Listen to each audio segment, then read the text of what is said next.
Tarehe 29 mwezi wa 10 2025 ni siku muhimu sana kwa taifa letu la Tanzania,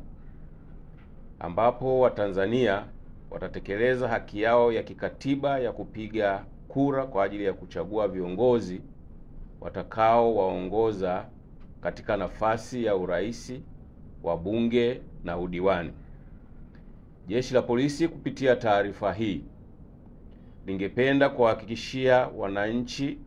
na wageni watakaokuwa nchini mwetu kuwa hali ya usalama ni shwari sana na hakuna tishio lolote la kiusalama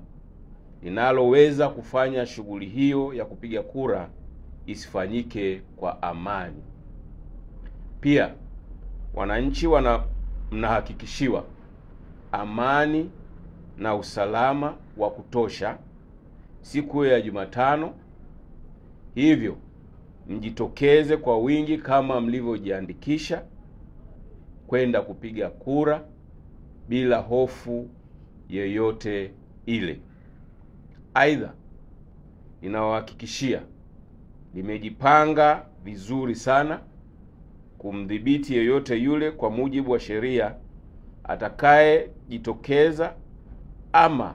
kwa makusudi au kwa nia ovu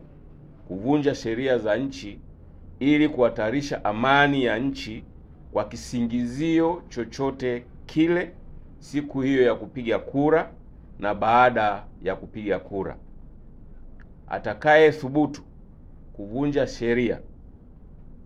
asimlaumu au asilaumu